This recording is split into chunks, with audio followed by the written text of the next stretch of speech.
Let me speak to you not as a narrator, not as someone reading a script, but as a human being who has lived long enough to realize something uncomfortable.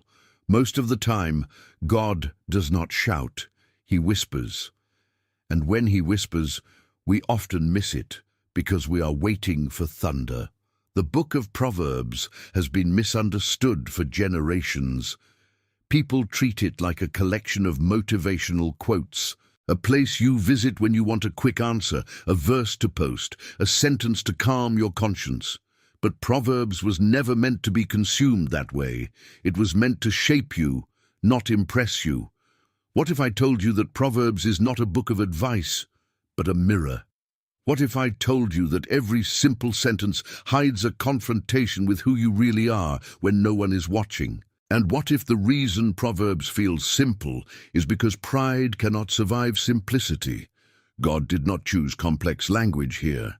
He chose clarity, and clarity is dangerous, because when something is clear, we can no longer pretend we didn't understand. Proverbs doesn't explain life to you.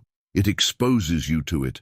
It doesn't comfort your excuses. It dismantles them. It doesn't chase your emotions. It disciplines your character. Most people read Proverbs looking for confirmation. Few read it ready for correction. And that is where the separation happens. If you stay with me through this, I am not promising inspiration. I am promising honesty, the kind that cuts gently but deeply. Because Proverbs is not about sounding wise. It is about becoming wise. And that transformation always costs something. So let's begin where Proverbs truly begins. Not with knowledge, not with intelligence, but with something far more demanding. The fear of the Lord, where wisdom actually begins.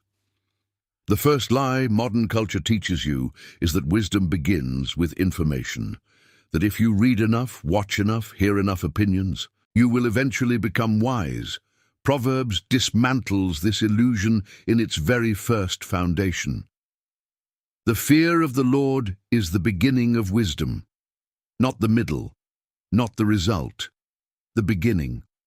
This alone already offends the modern mind because fear is treated as weakness and submission is treated as oppression. But Proverbs uses the word fear not as terror, but as alignment, a recognition of reality, an internal posture that says, I am not the center of existence. Wisdom does not start when you feel smart. It starts when you accept limits. The fear of the Lord is the moment you stop negotiating with truth. It is when you realize that reality does not bend to your feelings, your logic, or your desires. God is not an idea to be explored. He is a reality to be respected. This fear is not emotional panic. It is reverence mixed with awareness, awareness that your actions echo, awareness that character matters even when no one applauds it, awareness that shortcuts always charge interest later. People who lack this fear often appear confident, bold, and progressive, but Proverbs sees them clearly. It calls them fools, not because they lack intelligence, but because they reject order. A fool in Proverbs is not someone who knows nothing. A fool is someone who knows better and still resists truth. And here is where Proverbs becomes uncomfortable. Wisdom is not neutral. You are either moving toward it or away from it. There is no standing still. Every decision trains you. When you ignore small truths, you weaken your capacity to recognize bigger ones. When you dismiss correction, you train your ego. When you mock discipline, you build your future on sand. The fear of the Lord creates internal weight. It slows you down before you speak. It makes you cautious before you act. It teaches you to observe before reacting. And this is why truly wise people often appear quiet, not because they lack thoughts, but because they respect consequences. Proverbs repeatedly contrasts the wise and the fool, not by intelligence, but by response. How do you respond to correction? How do you respond to delay? How do you respond when you are wrong? The wise person listens, the fool reacts. And here is a hard truth many don't want to hear. You don't drift into wisdom, you drift into foolishness.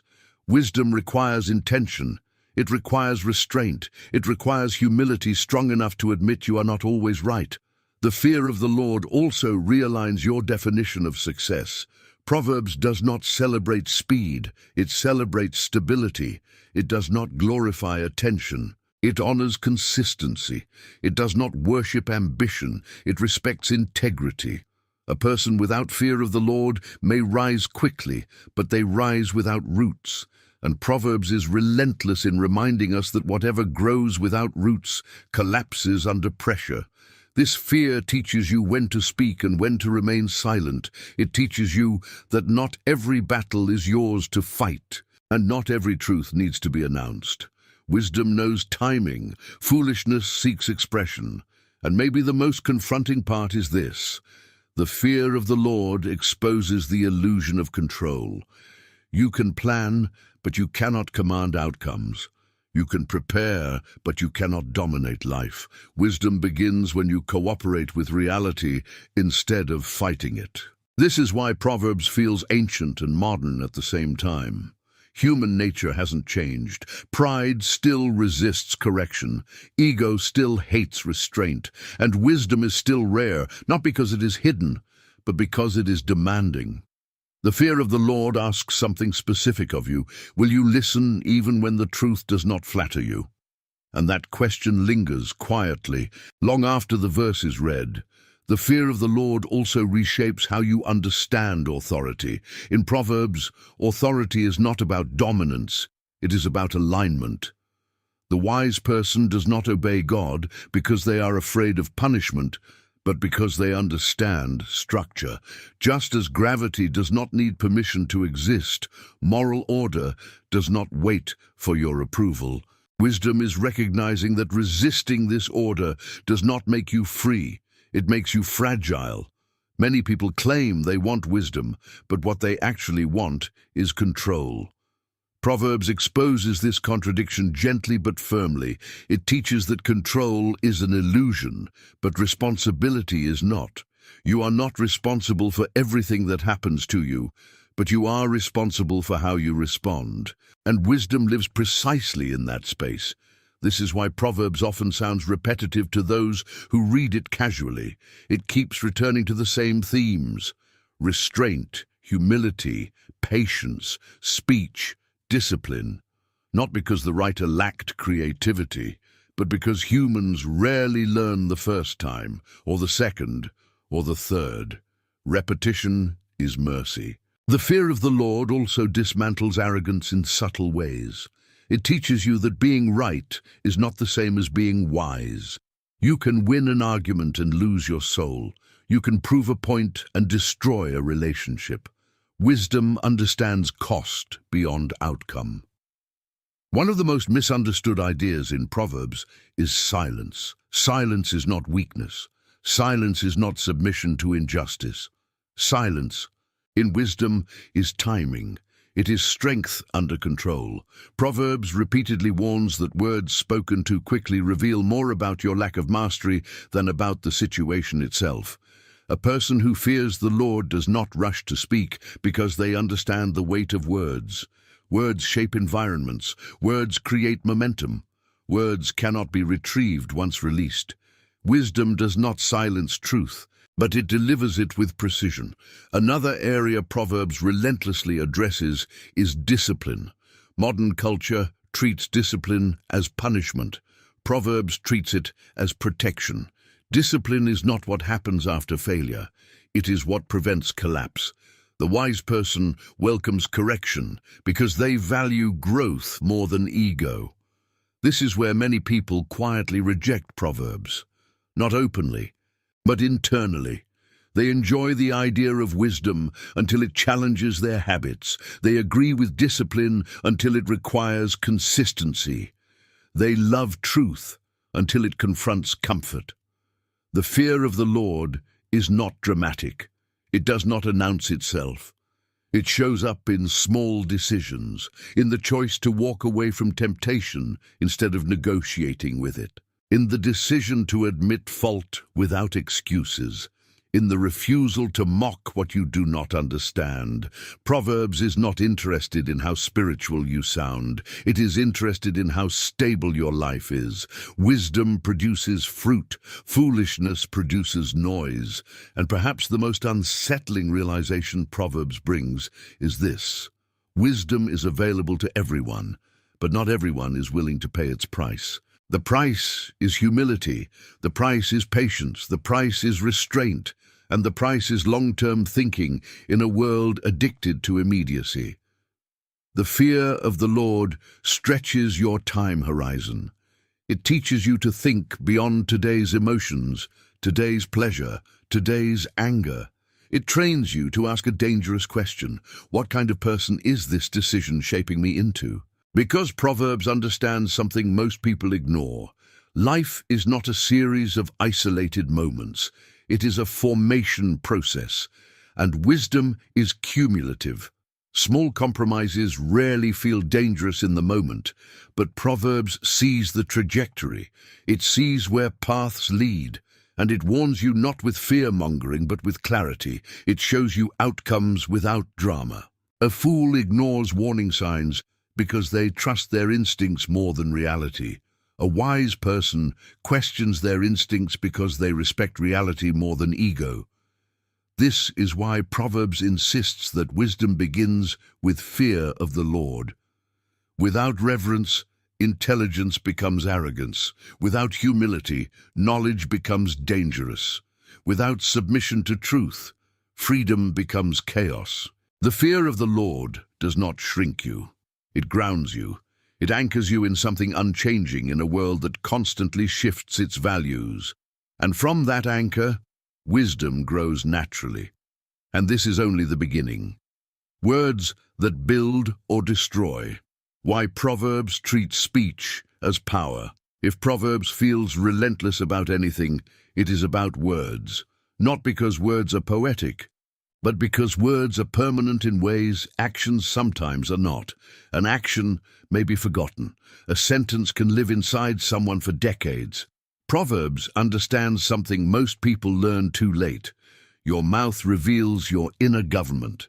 The way you speak exposes what rules you. Fear, ego, impatience, insecurity, pride, none of these stay hidden for long once you open your mouth. This is why Proverbs does not treat speech as a social skill, but as a spiritual discipline. Most people believe they speak because they feel something. Proverbs reverses this logic. It teaches that uncontrolled speech does not express emotion. It creates emotion. Words do not just describe reality, they shape it. A harsh word can turn a small disagreement into a lifelong fracture. A gentle answer can stop violence before it begins. A careless sentence can undo years of trust. A restrained silence can preserve dignity when emotions are boiling. Proverbs is brutally honest. Talkative people are rarely wise, not because silence is holy by itself, but because restraint is evidence of self-mastery. And self-mastery is the backbone of wisdom. The tongue has the power of life and death. That is not metaphor, that is observation. Words create direction, they plant images, they establish narratives. When you speak, you are not just releasing sound, you are releasing influence. And Proverbs repeatedly asks, are you building or poisoning the environment around you? One of the most uncomfortable truths Proverbs reveals is that many people talk to feel important, not to be truthful. They speak to assert dominance, not to bring clarity. They argue not to understand, but to win. Wisdom has no interest in winning arguments at the cost of relationships. The wise person listens more than they speak, because listening gathers information without causing damage. Words once released cannot be retrieved. Proverbs treats speech like fire, useful when controlled, destructive when reckless. And here is where Proverbs quietly exposes immaturity. Immature people speak immediately. Mature people pause. Immaturity reacts. Maturity responds. The pause is everything. In that pause, wisdom asks, does this need to be said? Does this need to be said now? Does this need to be said by me? Most conflicts escalate because this pause never happens. Proverbs also draws a clear line between honesty and cruelty, something modern culture often confuses. Being honest does not give you permission to be harsh. Truth delivered without wisdom becomes violence. Wisdom does not dilute truth. It packages it in a way that can be received. There is a reason Proverbs says that a gentle tongue can break a bone. It recognizes that force is not always loud. Precision is often quiet. Another theme Proverbs returns to again and again is gossip. Gossip is treated not as entertainment, but as betrayal. It destroys trust invisibly. It turns private pain into public consumption. And Proverbs is clear: those who gossip cannot be trusted, even if they speak kindly to your face. Wisdom understands loyalty. It knows that how someone speaks about others when they are absent is how they will speak about you when you are gone. Words reveal allegiance. Proverbs also warns about flattery. Praise disconnected from truth. Flattery feels good, but it weakens discernment. It replaces honesty with comfort. Wisdom prefers difficult truth over pleasant deception.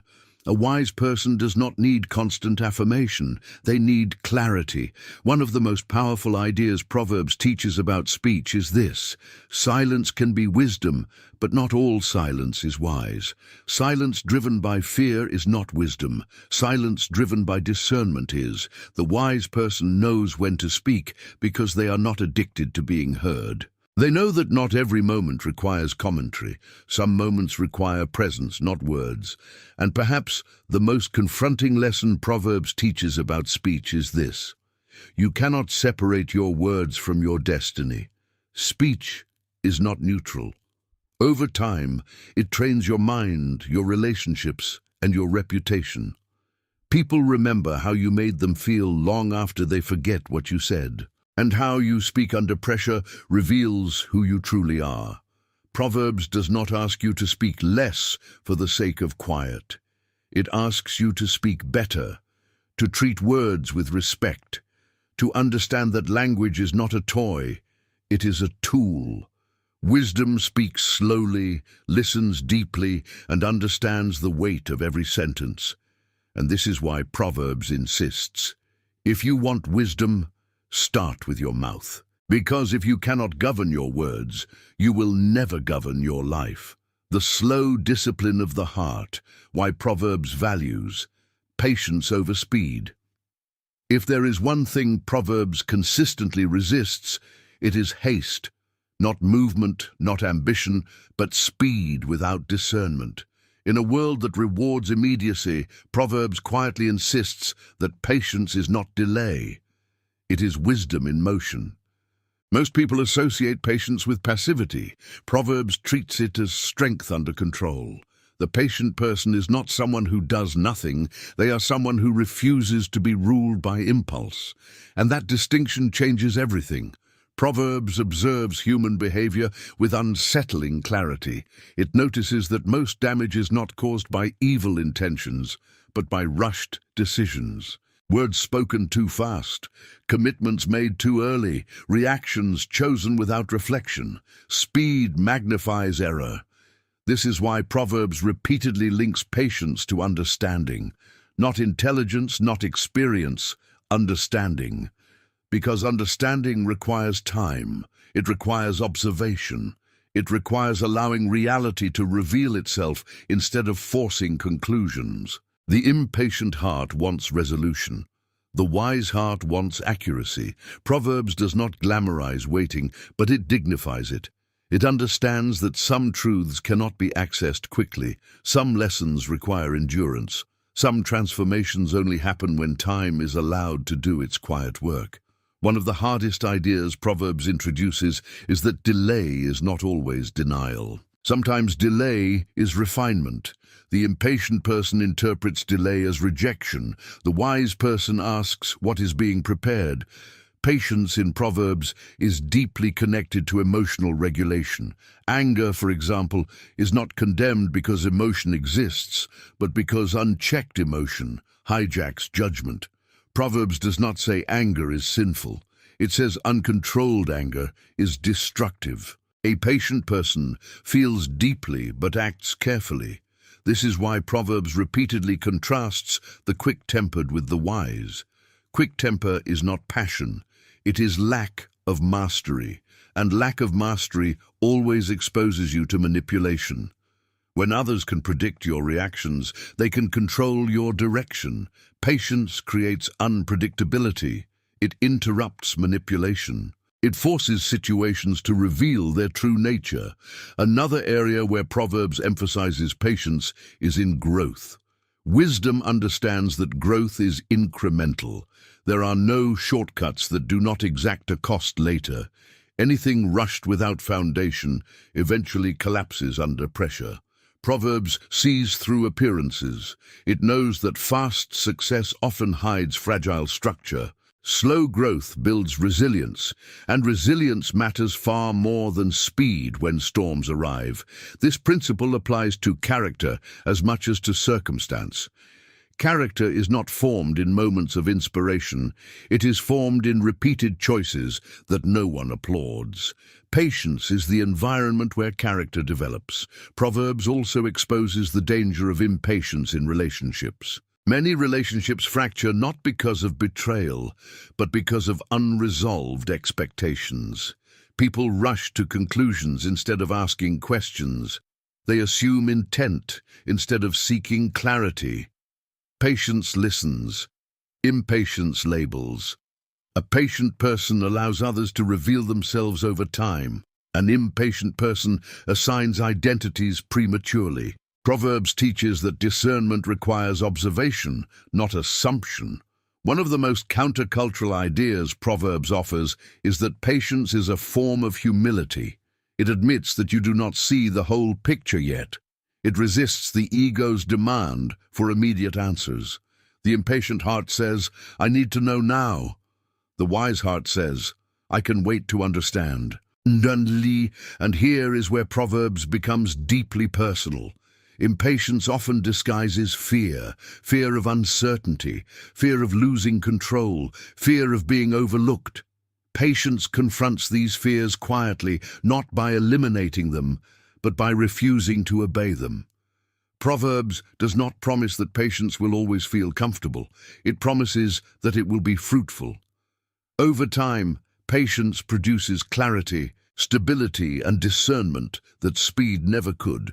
And perhaps the most powerful truth Proverbs teaches about patience is this: waiting does not weaken you, reacting does.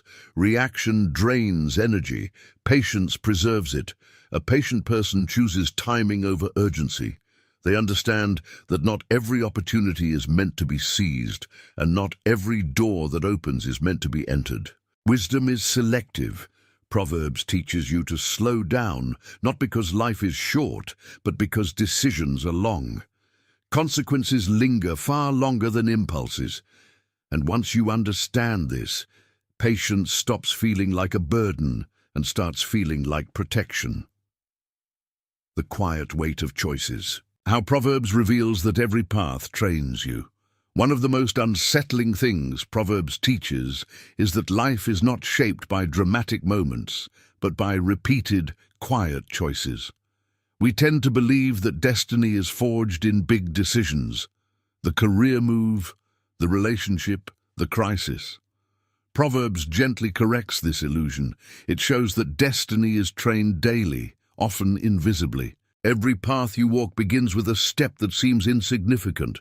Proverbs is obsessed with paths: the path of the wise, the path of the fool, the straight path, the crooked path. This is not poetic excess, it is precision. A path is not a single decision, it is a direction repeated over time. You do not wake up one day wise or foolish, you become so. This is why Proverbs repeatedly warns against the way of certain behaviors rather than isolated acts.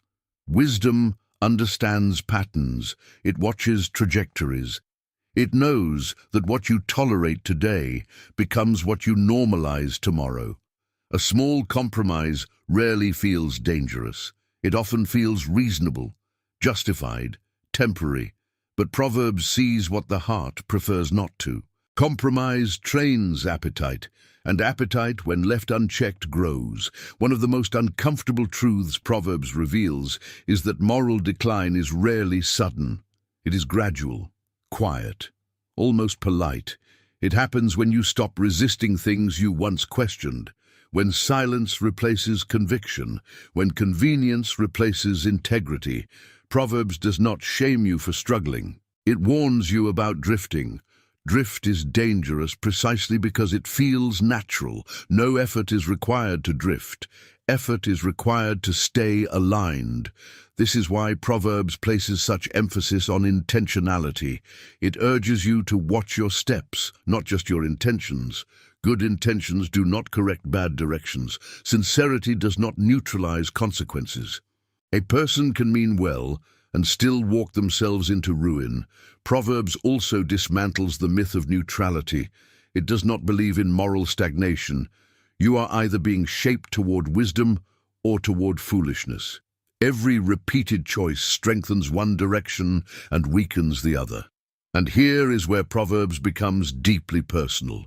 Your choices do not only shape outcomes, they shape perception. Over time, the path you walk determines what feels normal to you. What once disturbed you may eventually stop registering. What once felt wrong may start feeling justified. This is not corruption of intelligence. It is conditioning of the heart.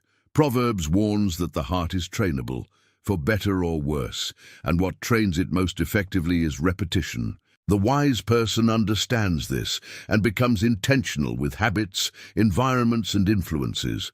Proverbs repeatedly advises distancing from certain voices, behaviors, and companions. Not because it is antisocial, but because influence is real. You become fluent in the language you hear most. Proverbs is blunt about this. Walk with the wise and you grow wise. Walk with fools and you suffer harm. This is not judgment, it is observation. Character is contagious. Another uncomfortable truth Proverbs reveals is that many people blame outcomes on fate when they are actually the product of unexamined patterns. Wisdom invites responsibility without cruelty. It does not accuse, it clarifies. You may not be responsible for where you started, but you are responsible for the direction you choose to continue. Proverbs also teaches that paths are often chosen long before consequences appear. The damage arrives late, the training happens early, and this delay is what confuses people. They assume that because nothing happened immediately, nothing will happen at all. But Proverbs understands delayed consequence. It knows that some paths feel rewarding at first and costly later, while others feel costly at first and rewarding later. Wisdom chooses long-term stability over short-term relief. This is why Proverbs repeatedly urges reflection. It teaches you to pause and ask not just, "Is this allowed?" but "Where does this lead?" That question alone separates wisdom from impulsivity. The wise person is future-aware, not anxious but conscious. They understand that today's choice is tomorrow's environment.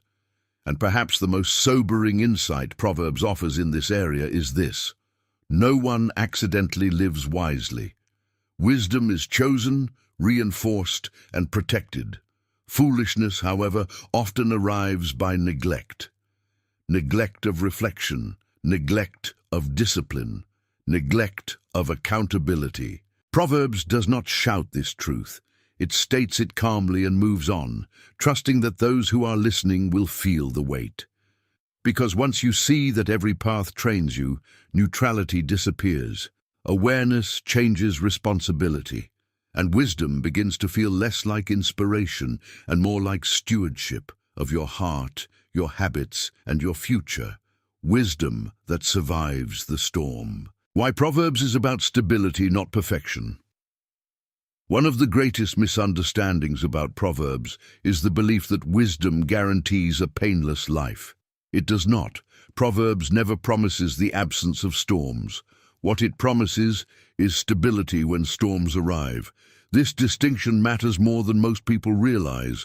Many abandon wisdom because they expected immunity. They assumed that doing what is right would shield them from loss, disappointment, or hardship. When life breaks that expectation, they conclude that wisdom failed. Proverbs never made that promise. It made a deeper one. Wisdom does not prevent storms. Wisdom prevents collapse. Proverbs is deeply realistic about suffering. It does not romanticize pain, but it does not deny it either.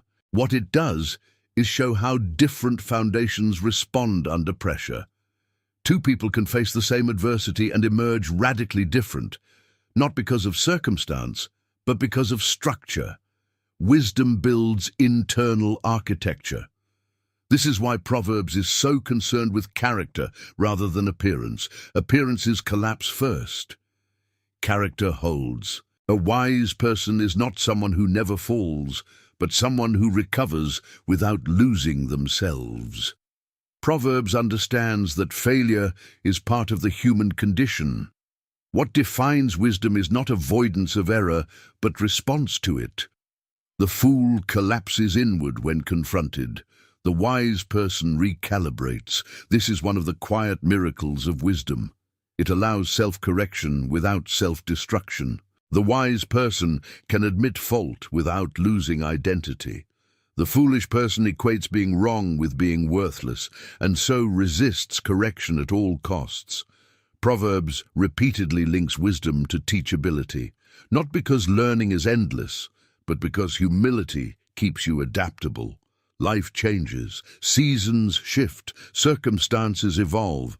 Rigid pride breaks under this pressure. Flexible wisdom bends without snapping.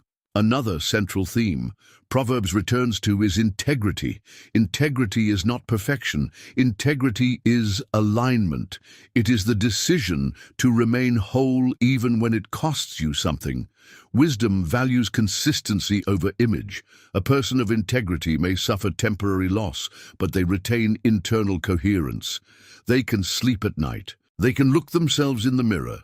Proverbs considers this wealth. This is why Proverbs often contrasts wealth and riches with wisdom, not because wealth is evil, but because it is unstable. Riches come and go. Reputation fluctuates. Wisdom remains portable. You carry it into every season. Storms reveal what you trusted. When pressure arrives, whatever you leaned on most becomes visible. If your identity was built on approval, rejection will shatter you. If it was built on control, uncertainty will paralyze you. If it was built on wisdom, pressure will refine you. Proverbs does not teach detachment from life. It teaches rootedness. Deep roots do not prevent wind, they prevent uprooting. Another overlooked insight Proverbs offers is that wisdom creates margin. Margin in emotion. Margin in reaction, margin in decision-making. When life becomes chaotic, the wise person still has space to think, to breathe, to choose. The foolish person lives at the edge of reaction. Every crisis overwhelms them because there is no reserve. Wisdom builds reserve. This reserve is not emotional numbness, it is emotional regulation. Proverbs does not ask you to feel less. It teaches you to feel without being ruled by feeling.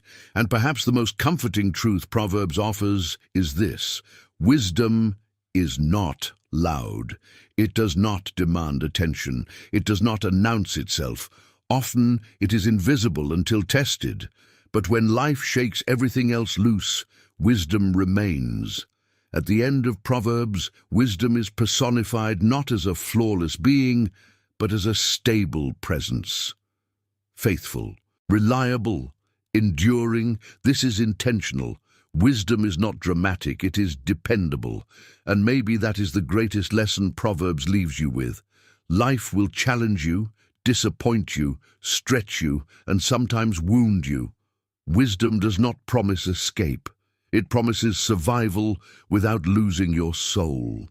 In a world obsessed with performance, Proverbs calls you to endurance. In a culture addicted to image, Proverbs calls you to substance. In a time of noise, Proverbs calls you back to quiet clarity, simple words, ancient sentences, a voice that has outlived empires, not because it was loud, but because it was true. And that is why Proverbs still speaks.